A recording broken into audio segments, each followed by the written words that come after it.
जय हिंद साथियों। स्वागत है आपका मिस्टर एग्रीकल्चर एकेडमी के ऑनलाइन प्लेटफॉर्म पे।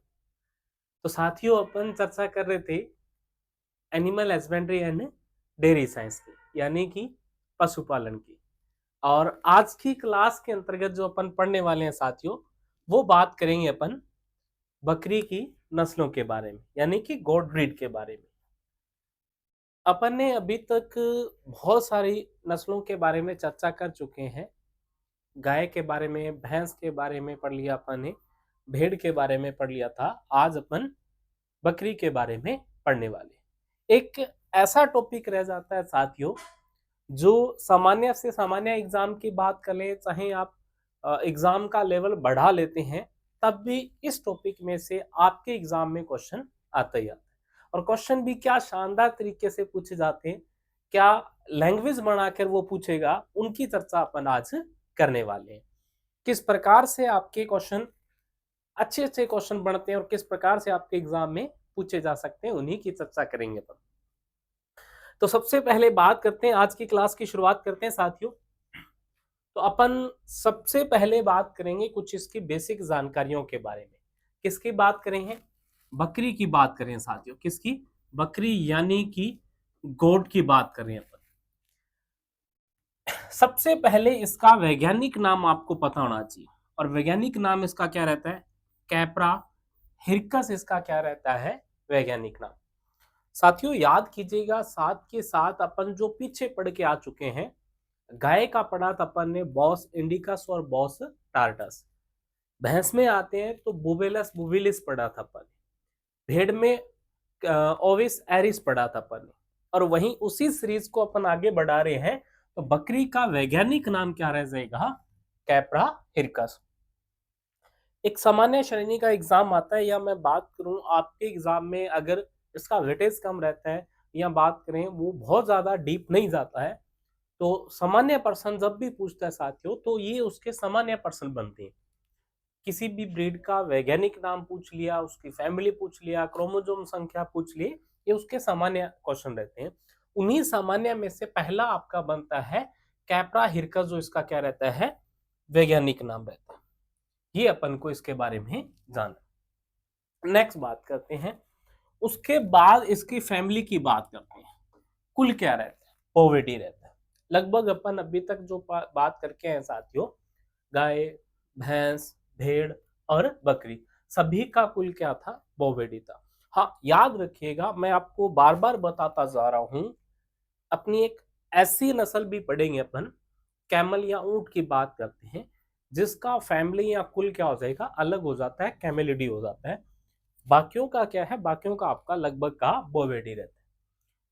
गुणसूत्र संख्या की बात करें तो 60 रहते हैं। यही 60 अपन किस में पढ़ के आए थे साथियों? यही 60 अपन किस में पढ़े थे? गाय में भी पढ़ा था। तो गुणसूत्र संख्या गाय में भी 60 पढ़े थे और बकरी में भी 60 पढ़ते हैं अपन। और वहां तक अपन बाकी ब्रीड की बात कर लें, तो आपने भैंस में 48 या 50 की बात करते हैं अपन, जो उनको दो श्रेणियों में बांटते हैं, और भेड़ में अपन 54 की बात करते हैं। तो यहाँ बकरी की गुणसूत्र संख्या 60 रहती है, लगभग समान रहेगी किसके? गाय के। बकरे के मांस को क्या कहते हैं? चेवन कहते हैं। अब यहाँ याद रखना, बहुत सारे शब्द आपको मिलते हैं पढ़ने को, ठीक है, मांस से संबंधित जो अपन बात करेंगे। जितने भी अपन बात करते हैं मांस है। अब किसके मांस की बात करें अपन? तो गाय के मांस की बात कर लेते हैं साथियों, उसके बाद भैंस के मांस की बात कर लेते हैं, फिर भेड़ की बात कर लेते हैं, बकरी की बात कर लेते हैं। उसके अलावा बात करूं तो आपका मुर्गी का मांस भी आ जाता है साथियों, और फिर आपके सुअर के मांस की भी बात कर लेते हैं। ये प्रमुख ऐसे पशु रह जाते हैं जिनके संदर्भ में अपन बात करेंगे भी, इनके मांस को क्या कहा जाता है। एक के साथ आपको सभी का याद रखना है। यहाँ अपन गाय के मांस की बात करें साथियों, तो गाय के मांस को क्या कहा जाता है? गाय के मांस को बीफ कहा जाता है। पढ़ा होगा आपने, बिल्कुल। गाय के मांस को बीफ कहते हैं, तो भैंस के मांस को क्या कहा जाता है? बफन कहते हैं। क्या कहते हैं? बफन कहते हैं। एक और ध्यान रखना साथियों, इसी के साथ साथ एक और नाम मिलता है आपको, वो मिलेगा आपको कैरा बीफ। क्या मिलेगा? कैरा बीफ। तो कैरा बीफ भी किसके मांस को कहा जाता है? भैंस के ही मांस को कहा जाता है। और ये क्वेश्चन कब पूछा गया था? ये क्वेश्चन पूछा था आपका एजीएस 2018, और ये एग्जाम लिया था आपका कोटा यूनिवर्सिटी। वहां ये क्वेश्चन आया था भी भैंस के मांस को क्या कहा जाता है? तो कैरा बीफ के नाम से जाना जाता है। कोटा यूनिवर्सिटी ने जो ये एग्जाम लिया था एग्रीकल्चर सुपरवाइजर का, उसमें ये क्वेश्चन आया था। तो भैंस के मांस को अपन क्या कहते हैं? बफन भी कह रहे हैं और कैरा बीफ भी कह रहे हैं। फिर आता है भेड़ का मांस। तो भेड़ का मांस क्या कहलाएगा साथियों? भेड़ के मांस को कहते हैं अपन मटन कहा जाता है। याद रह जाएगा? बिल्कुल जी। बकरी वाला अपन अभी पढ़ के गए, क्या कह रहे हैं? चेवन कह रहे हैं। क्या कह रहे हैं? चेवन कह रहे हैं। मुर्गी के मांस को क्या कहा जाता है साथियों? चिकन कहा जाता है। क्या कहा जाता है? चिकन कहा जाता है। और इसी में आपको एक और नाम मिलता है, वो मिलता है टेंडर। क्या मिलता है? टेंडर। टेंडर आप पढ़ोगे तो ये कड़कनाथ मुर्गी के मांस को कहा जाता है। किसके? कड़कनाथ मुर्गी के मांस को कहा जाता है।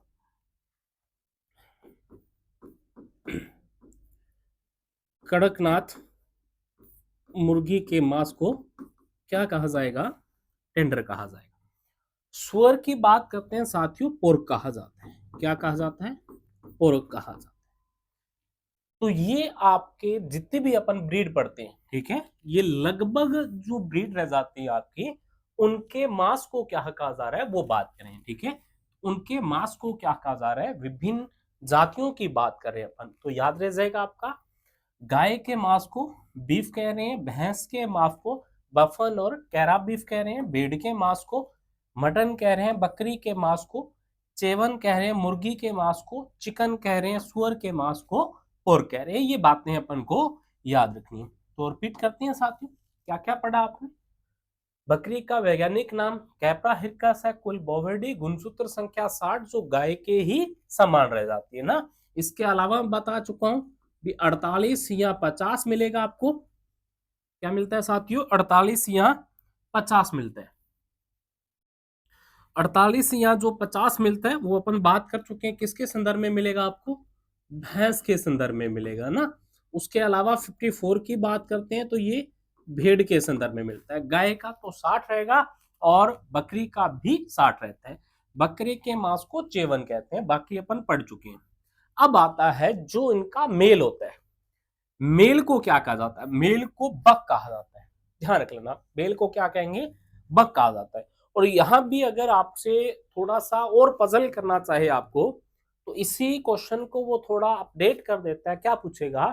बकरी के युवा नर को क्या कहा जाता है? तो कुछ नहीं है साथियों, युवा बक के नाम से ही जाना जाएगा, ठीक है। और मादा को क्या कहते हैं? डव या नेनी के नाम से मादा को जानते हैं। नर बक कहलाता है, मादा डव या नेनी कहते हैं। और बच्चे को क्या कहते हैं? बच्चे को किड कहते हैं साथियों। क्या कहा जाता है? किड कहा जाता है, ठीक है, ये ध्यान रखना आपको। बच्चे को किड कहते हैं। और इसी से आप ध्यान रखना, बच्चे के जन्म की, ठीक है, यानी कि ब्याने की क्रिया को क्या कहा जा रहा है? किडिंग कहा जा रहा है। समझ रहे आ जाएगी आपको। बच्चे को किड कह रहे हैं, उसी बच्चे के ब्याने की यानी कि उस बच्चे के जन्म की क्रिया क्या कहलाती है? किडिंग कहलाती है। फिर अपन बात करते हैं बकरी के समूह को क्या कहते हैं? समूह को ट्रिप भी कहा जाता है और फ्लॉक भी कहा जाता है। ये देखिएगा, जब ये बकरियां क्या है, पूरे एक समूह में चलती हैं, अलग अलग है तो अपन अलग अलग नाम से जानेंगे ना। डायरेक्टली आपको कह दे तो आप कैप्रा हिरकस कह दोगे, या कह दोगे ये तो बक है, डव है, नेनी है या किड है। लेकिन जब ये पूरा का पूरा एक ग्रुप चलता है, ये इनका ग्रुप है, ठीक है, वो झुंड में आ रहे हैं ना, तो ये पूरा इनका जो झुंड है, ग्रुप है, उस ग्रुप को क्या नाम दिया गया है? उस ग्रुप को ट्रिप कहा जाता है या फ्लॉक कहा जाता है। उसके बाद इनके प्रजनन की क्रिया क्या कहलाती है? सर्विंग कहलाती है। लगभग में यही अपन पढ़ने को मिलता है। और फिर बात करते हैं इनका गर्भकाल। गर्भकाल क्या रहता है? 151 दिन रहता है, ये अपन को याद रखना है। अब गर्भकाल से संबंधित भी आपको कुछ डाटा याद रखने, थोड़े बहुत आपको बता देता हूं साथियों, ज्यादा नहीं। जैसे गाय की बात करेंगे तो 280 दिन रह जाते हैं। भेड़ की बात करूं तो 310 दिन रह जाते हैं। भेड़ की बात करेंगे तो 147 दिन, और बकरी का 151 दिन रह जाता है। मुर्गी में ऐसा कुछ नहीं होता साथियों, इसका हैचिंग टाइम होता है 21 दिन का, ठीक है। तो मछली आपको इनके ध्यान रखने हैं। इसमें एक और रह जाता है आपका, वो रह जाता है ऊंट का साथियों, ठीक है। तो ऊंट का रह जाएगा 395 दिन। कितना रह जाता है? 395 दिन ऊंट का रह जाता है। ये क्या रह जाता है? कुछ प्रमुख पशुओं का गर्भ काल रह जाता है।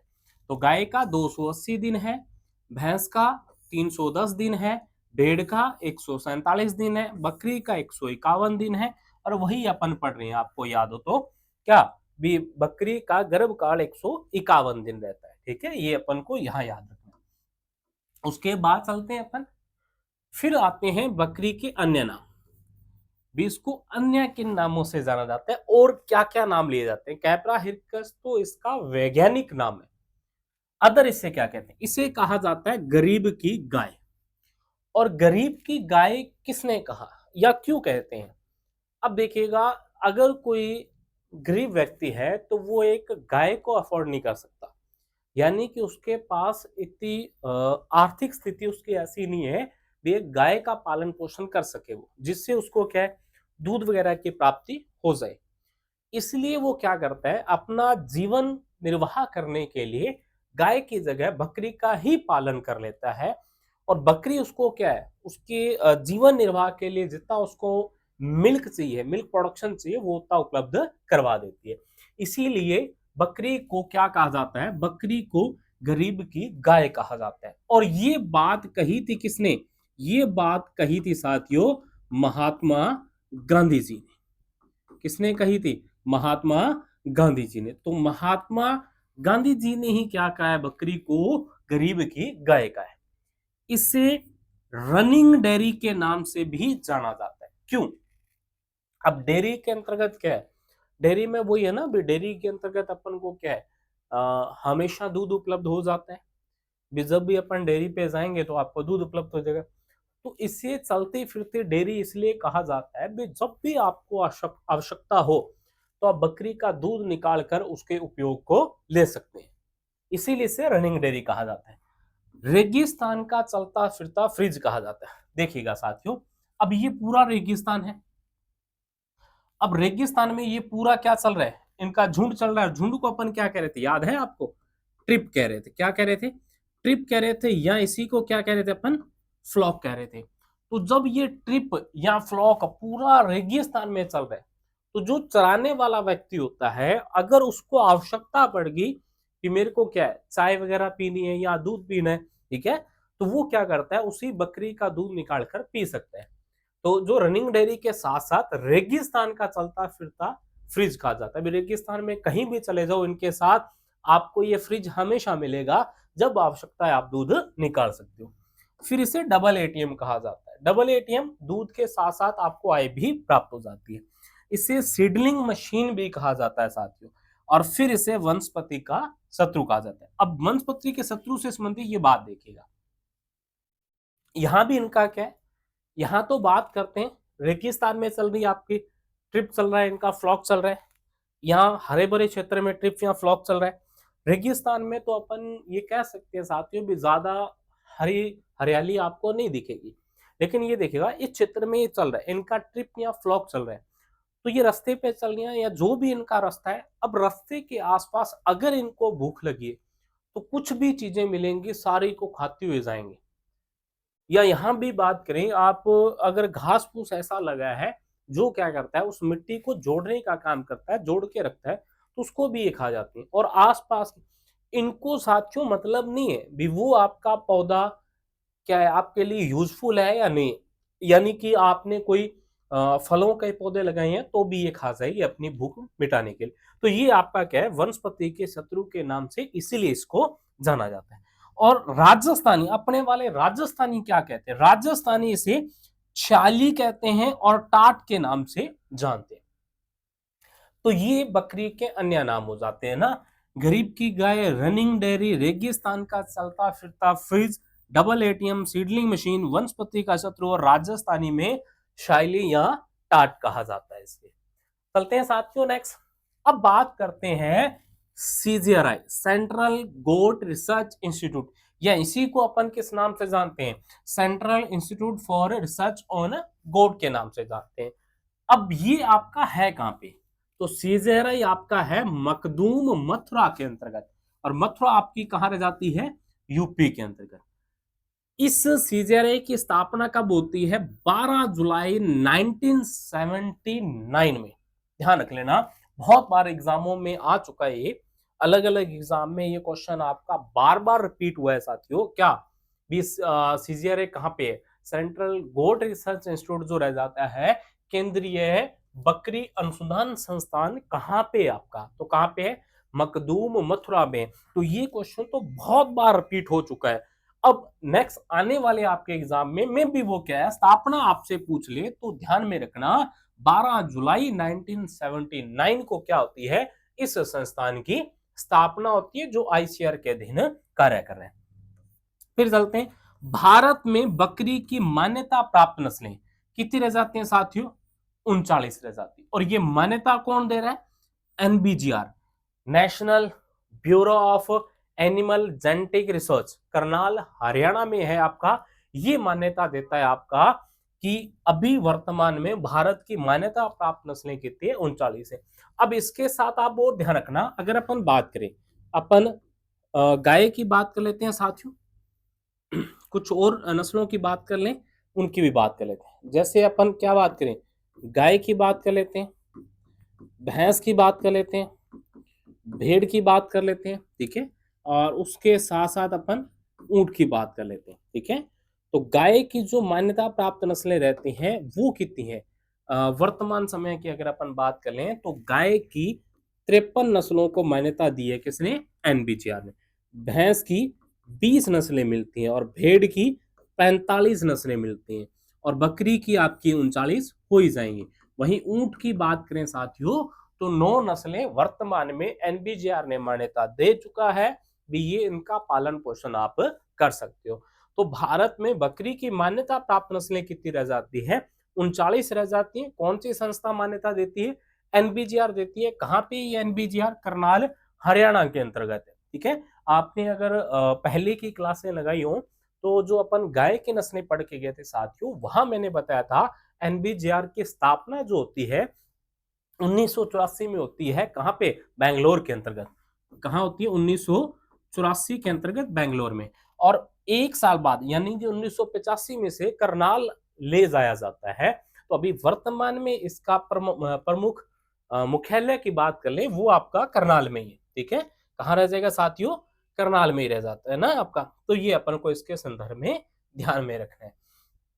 अब चलते हैं, फिर अपन बात करते हैं बकरी की पहली क्लोनित नस्ल कौन सी रह जाती है, वो नूरी रह जाती है। ऐसा ही कुछ अपन भेड़ में भी पढ़ के आए थे। अगर सभी नस्लों की जहां तक अपन बात कर ले तो पहली क्लोनित जो नस्ल मानी जाती है वो डॉली मानी जाती है, और वो भेड़ की थी साथियों। डॉली नस्ल रह जाती है वो भेड़ की थी, वो अपन उसके संदर्भ में बात की थी ना, भेड़ के संदर्भ में। तो बकरी की वैसा ही कुछ अगर बात करें तो नूरी इसकी पहली क्लोनित नस्ल रह जाती है। फिर एक और रह जाती है बकरी और भेड़ का, अगर अपन क्रॉस करवाएं, बकरी और भेड़ का क्रॉस करवाते हैं तो इसकी क्रॉस से जो उत्पन्न संतति हुई है उसका नाम क्या है, काइमेरा। काइमेरा कोई अन्य नाम जीप के नाम से जाना जाता है। तो साथियों ध्यान रखना, जीप किसका क्रॉस है, तो किसका क्रॉस है, बकरी और भेड़ का क्रॉस रह जाएगा ना। तो किसका क्रॉस, गोट इंटू शिप का क्रॉस रह जाता है ना, बकरी और भेड़ का क्रॉस रह जाता है, जीप यहाँ काइमेरा। अब इसके बारे में एक बात और ध्यान रखना, जब भी आप ऐसा करते हो, आप किसी दूसरी जाति के साथ क्रॉस करवाते हो, दूसरी जाति यानी कि आपने वो चेंज ही कर दिया।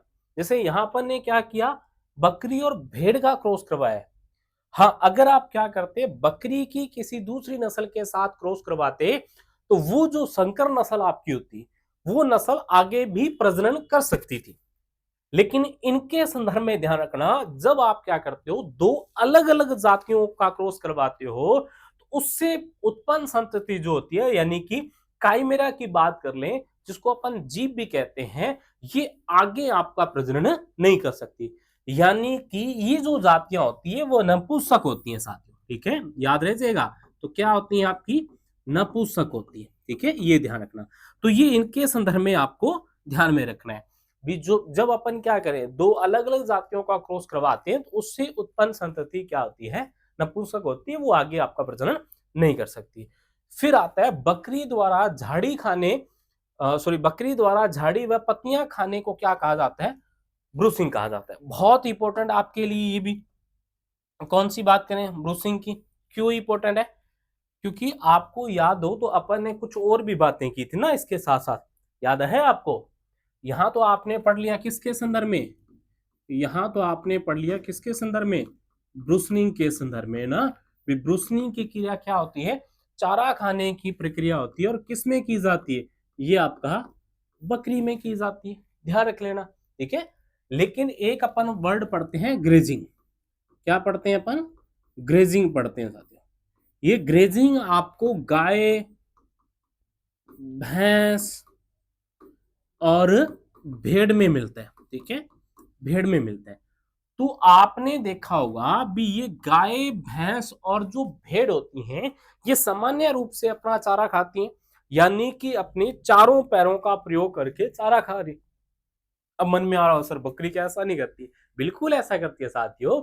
लेकिन जब आपने देखा होगा बकरी कई बार क्या करती है, अपने दोनों पैर, जो नीचे वाले पैर होते हैं, वो नीचे वाले पैर तो वहीं रख लेती है, लेकिन जो आगे वाले अपन बात करें, आगे वाले पैरों को, जैसे मान लीजिएगा आपका क्या है, ये पूरी एक झाड़ी है, ठीक है, ये पूरी एक झाड़ी है, तो आगे वाले दोनों पैर यहां रख के वो क्या करती है, इन झाड़ियों को खाना स्टार्ट कर देती है। तो जब ऐसी अवस्था आती है भी दोनों निचले पैर नीचे हैं, ऊपर वाले दोनों पैर उस पौधे पे रख के खा रही है, यानी कि वो दो पैरों पे ही चारा खा रही है, उस क्रिया को क्या कहा जाता है, ब्रूसनिंग कहा जाता है।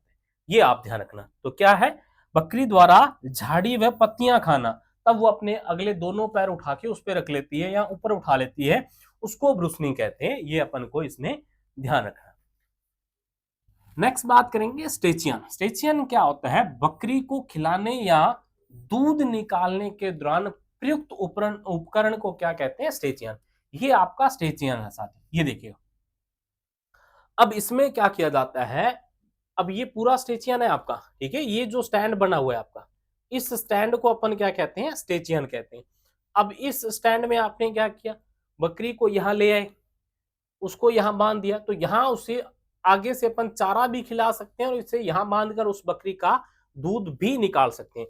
तो ये जो पूरा आपको दिख रहा है, ये पूरा जो आपको स्ट्रक्चर दिख रही है साथियों, इस स्ट्रक्चर को ही अपन क्या कहते हैं, इस स्ट्रक्चर को ही क्या कहा जाता है, स्टेचियन कहा जाता है, ये ध्यान रख लेना।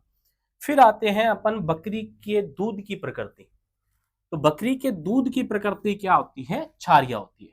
कहां से लेकर, 7.8 से लेकर 8.0 तक इसका पीएच मान होता है, जो क्षारीय के अंतर्गत जाता है। अब ध्यान रखना, इसी से संबंधित आपका अभी एक क्वेश्चन आया था पशु परिचरण में, वहां यही पूछा गया था, निम्नलिखित में से किस पशु का दूध होता है जो क्षारीय प्रवृत्ति का नहीं होता। तो बाकी सारे होंगे बकरी को छोड़कर, गाय, भैंस, भेड़, बकरी, सबका जो दूध होता है, सॉरी भेड़ तक बात कर ले, सबका दूध क्या है, अम्लीय प्रवृत्ति का रहता है। क्योंकि अपन सामान्य दूध की बात करें ना साथियों, किसकी, सामान्य दूध की, तो सामान्य दूध में अपन बात करते हैं, जो इसका पीएच रहता है सामान्य दूध का, वो 6.4 से लेकर 6.7 तक रहता है। ये सामान्य दूध की बात करें, 6.4 से 6.7 तक रहता है। लेकिन बकरी का क्या चला गया, 7.8 से 8.0 चला गया, 7 से ऊपर जाते ही वो क्षारीय प्रकृति की ओर बढ़ रहा है आपका। दूध में विशेष प्रकार की गंध जो होती है साथियों, बकरी के दूध में, वो कैप्रिक अम्ल के कारण या कैप्रिक एसिड के कारण ही आपको दिखती है। कभी आप पीजिएगा ना तो ये दिखता है, अजीब सी स्मेल आती है, वो कैप्रिक एसिड के कारण। भारत का जो कुल दुग्ध उत्पादन होता है उसमें 3% योगदान है बकरी के दूध का, और राजस्थान में आते ही ये बढ़ जाता है, कितना हो जाता है, 7% हो जाता है साथियों। और फिर आते हैं अपन सिटी गोल्ड के नाम से जानी जाएगी, कौन सी, बर्बरी। ये बर्बरी है साथी, बहुत ही प्यारी नस्ल है, जिसे अपन सिटी गोट कहते हैं, यानी कि शहरों में पाली जाने वाली, शहरों में स्टॉल फीडिंग के लिए पाली जाने वाली ये आपकी बकरी की नस्ल रह जाती है। बकरी द्वारा शुष्क पदार्थ खाने की जो क्षमता होती है वो 5 से 7% होती है। सिंपल सा लॉजिक, जितना बकरी का वेट होगा उसका 5 से 7% वो क्या करती है, वो आपका शुष्क चारा खा लेती है। मान लीजिएगा 30 kg है तो उसका, तो उसके समथिंग अपन बात कर लेते हैं ना, तो लगभग 1.5 kg के समथिंग आपका चारा खा लेंगे। तो 5 से 7, मतलब ये ध्यान रखना, अभी उसके शरीर भार, जितना भी शरीर भार है, 30 है, 50 है, 100 है, जितना भी रख लेना, ठीक है। तो वो उसका 5 से 7% क्या रखती है, शुष्क पदार्थ खाने की क्षमता रखती है। ये क्वेश्चन आपका इसी वजह से पूछा जाएगा, बकरी में शुष्क पदार्थ खाने की क्षमता कितनी होती है, 5 से 7, और 2 से 3% किनकी रह जाएगी, गाय व भैंस की रह जाएगी। ऊंट में 1.2 से 2% तक रह जाती है, ये ऊंट में रह जाती है। इसका वेट भी बहुत होता है ना, 500-600 kg के समथिंग। भेड़ व बकरी की आवाज, जिसे मिमियाना या ब्लीटिंग के नाम से जानते हैं, ये ध्यान रखना। ब्लीटिंग के नाम से भेड़ व बकरी की जो आवाज होती है वो ब्लीटिंग कहलाती है। और एक अपन बेलोइंग पढ़ के गए, याद है आपको, पीछे अपन ने क्या पढ़ा था, बेलोइंग पढ़ा था। क्या पढ़ा था, बेलोइंग। बेलोइंग क्या था साथियों, ये गाय व भैंस में था। तो गाय व भैंस में बेलोइंग, या इसे रंभाना कहते हैं अपन, रंभाने की क्रिया जो होती है वो गाय व भैंस में, उनकी आवाज को बेलोइंग कहते हैं अपन, ठीक है। और ब्लीटिंग आपका भेड़ व बकरी में था। और बात करें तो एक गार्गलिंग होता है आपका, क्या होता है, गार्गलिंग। गार्गलिंग होती है ऊंट के अंतर्गत साथियों, किसमें, ऊंट में। एक आपका गर्टिंग होता है, क्या होता है, गर्टिंग। गर्टिंग होता है आपका सुअर में, किसमें होता है, सुअर के अंतर्गत। तो गर्टिंग सुअर में बोलने की उसकी आवाज है, गार्गलिंग ऊंट की है, बेलोइंग गाय व भैंस की रहती है। बकरी पालन का जो मुख्य उद्देश्य रहता है ना साथियों, वो क्या रहेगा, मांस उत्पादन रहेगा ना। तो मुख्य उद्देश्य मांस उत्पादन है, हाँ बात मानते हैं अपन भी, इससे दुग्ध उत्पादन भी अपन लेते हैं, लेकिन दुग्ध उत्पादन वैसा नहीं होता भी उससे अपन क्या कर सके, इसका एक व्यवसायिक रूप से पालन कर सके। तो व्यवसायिक रूप से आपका मिल्क प्रोडक्शन नहीं करती, ये अपन ये बात करते हैं साथियों भी, उसको एक जीवन निर्वाह के लिए आपका मिल्क प्रोडक्शन उपलब्ध करवा सकती है। लेकिन अगर मुख्य अपन उद्देश्य की बात करें तो वो आपका मांस उत्पादन रहता है। बकरी में अच्छा मांस उत्पादन जब प्राप्त करना हो तो उसकी आयु 6 से 12 माह की होनी चाहिए, तब आपको अच्छा और उच्च क्वालिटी का मांस उपलब्ध हो सकता है। बकरी की प्रजनन क्षमता अधिकतम क्या होती है, 5 वर्ष तक होती है। अधिकतम प्रजनन ये 5 वर्ष तक ही कर सकती है, ये बकरी में आपको ध्यान रखना है। उसके बाद बात करते हैं अपन, बकरी की त्वचा से मोरिको लेदर बनाया जाता है ना।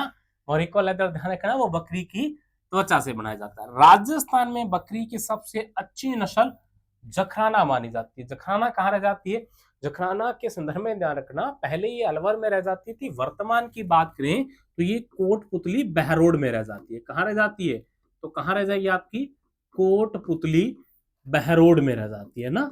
तो वर्तमान में आपका ये उस डिस्ट्रिक्ट में कोटपुतली बहरोड में आएगा। अंगोरा ऊन जो है खरगोश से प्राप्त होती है, लेकिन अंगोरा नस्ल किसकी रह जाती है, वो बकरी की रह जाती है। और इस अंगोरा बकरी की नस्ल से जो ऊन प्राप्त होती है उसे मोहेर कहते हैं साथियों, ठीक है। और ये भेड़ के समान दिखाई देती है, ये रह जाती है आपकी अंगोरा नस्ल। दिख रहा है आपको, ये अंगोरा नस्ल आपको भेड़ के समान दिखाई दे रही है ना, भेड़ जैसी दिख रही है, लेकिन ये क्या है, बकरी की नस्ल है। और इसकी जो ये ऊन होती है, इस ऊन को अपन क्या कहते हैं, मोहेर कहते हैं। और अंगोरा ऊन किससे प्राप्त होती है, वो खरगोश से प्राप्त होती है।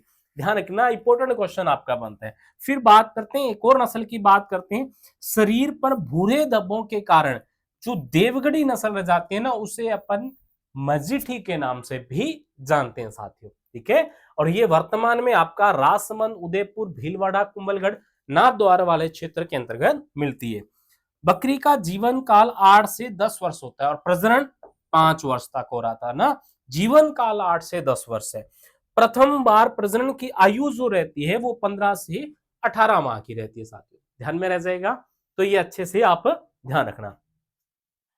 नेक्स्ट लास्ट अपन पढ़ लेते हैं साथियों, प्रमुख भारतीय नस्लें। इनमें आपकी जमुनापरी आ जाती है, प्रमुख है, जो उत्तर प्रदेश के इटावा जिला की है। बर्बरी रह जाएगी पूर्वी अफ्रीका के सोमानिया का बर्बरा क्षेत्र। लेकिन इसकी बात करें ना, वर्तमान में आपका यूपी वाले क्षेत्र में इसका पालन पोषण किया जाता है, ठीक है। उसके बाद बीटल रह जाती है, ये पंजाब के गुरदासपुर जिले की है। जखराना अपन अभी बात करके गए, कोटपुतली बहरोड की है। सिरोही सिरोही की रह जाती है। सूरती गुजरात की रह जाती है। कश्मीरी आपकी जम्मू एंड कश्मीर की रह जाती है। अब इससे संदर्भित ध्यान रखना, ये क्वेश्चन आया था जमुनापुरी बर्बरी बीटल। क्वेश्चन कहाँ आया था? एग्रीकल्चर सुपरवाइजर 2021 में क्वेश्चन पूछा गया था। वहां ये था, निम्नलिखित में से बकरी की विदेशी नस्ल कौन सी है, ठीक है। तो वहां पे आपके तीन ऑप्शन तो ये थे साथियों। एक था आपका टोगनबर्ग, एक क्या था? टोगनबर्ग, जो अपन आगे पढ़ेंगे, वो आपकी विदेशी नस्ल रह जाती है। तो वहां कुछ बच्चों का ये क्वेश्चन गलत हुआ, तो उसने बर्बरी पे ऑब्जेक्शन लगाया था, इसका तो उत्पत्ति स्थान क्या है? पूर्वी अफ्रीका का सोमानिया का बर्बरा क्षेत्र है, ये तो भारतीय नहीं है, तो इसको विदेशी क्यों नहीं माने? तो ध्यान रखना, ऐसी कंडीशन में अपन को बात याद रखनी है एनबीजीआर की। एनबीजीआर ने जो बकरी की 39 नस्लों को मान्यता दी है, उसमें से उसने बर्बरी नस्ल को भारतीय और देसी नस्ल माना है। कहां की? यूपी की माना है साथियों, ध्यान रख लेना, ठीक है। तो कंफ्यूज नहीं होना है अपन को, ठीक है। ये आपका क्या रह जाता है साथियों? क्लासिफिकेशन रह जाता है। एक साइड आपकी देसी नस्लें यानी कि भारतीय नस्लें हैं, और एक साइड आपकी विदेशी नस्लें। मैं आपको अभी बता चुका हूं, ठीक है। क्वेश्चन कब आया था? तो एजीएस एग्रीकल्चर सुपरवाइजर भर्ती आपका कौन सी है? 2021 में ना। तो एजीएस 2021 के अंतर्गत जो आपका एग्रीकल्चर सुपरवाइजर का एग्जाम हुआ था, वहां ये क्वेश्चन पूछा गया था, विदेशी कौन सी हैं और भारतीय, यानी कि विदेशी और भारतीयों। जो अपन पहले बात करके गए उनको भी अपन साथ में लिख लें, तो कौन सी थी? तो आपने किसके बारे में संदर्भ में बात की? जमुनापरी पढ़ के गए थे, आपको याद हो, ठीक है। उसके बाद अपन ने बर्बरी पढ़ा था, फिर अपन ने बीटल पढ़ा था, उसके बाद आपकी जखराना रह जाती है, फिर सूरती रह जाती है, ठीक है। ये कुछ नस्लें रह जाती हैं आपकी। उसके अलावा आपकी झालावादी रह जाती है, जो गुजरात की है साथियों। गोहिलावाड़ी रह जाती है गुजरात की। गंजम रह जाती है उड़ीसा की। गद्दी नस्ल हिमाचल प्रदेश की रह जाती है। ये ध्यान रखना, बहुत इंपॉर्टेंट है ना। गद्दी नस्ल किसकी है? बकरी की नस्ल है, और हिमाचल की रह जाती है। ऐसा ही कुछ भेड़ में भी पढ़ने को मिलता है अपन को। मालाबारी केरल की रह जाती है। कन्याडु तमिलनाडु की है। संगमनेरी महाराष्ट्र की है। कोकन कोयल भी महाराष्ट्र के।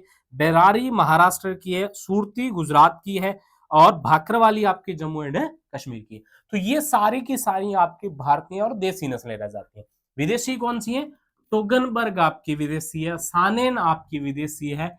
अल्पाइन विदेशी रह जाएगी। अंगोरा, जो अपन बात करके ना, जिसकी ऊन मोहेर नामक ऊन थी, अंगोरा नस्ल की, जो भेड़ के समान दिखाई देती थी, वो तुर्की की रह जाती है।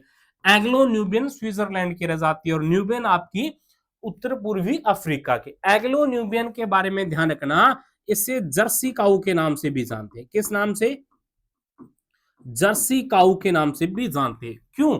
क्योंकि एंग्लो न्यूबियन आपकी जर्सी जो गाय होती है वैसे ही दिखती है साथियों, ठीक है। ये आपको बकरियों की सामान्य जानकारी के संदर्भ में ध्यान रखना है। मिलते हैं अपन नई क्लास में, मिलेंगे साथियों नई स्लाइड के साथ। उसमें अपन इसकी नस्लों की भी चर्चा करेंगे। तब तक आप अच्छे से पढ़ते रहिएगा, अच्छे से अपने नोट्स बना लीजिएगा, और क्लास को ज्यादा से ज्यादा अपने सहपाठियों को शेयर भी कर दीजिएगा। बहुत बहुत धन्यवाद।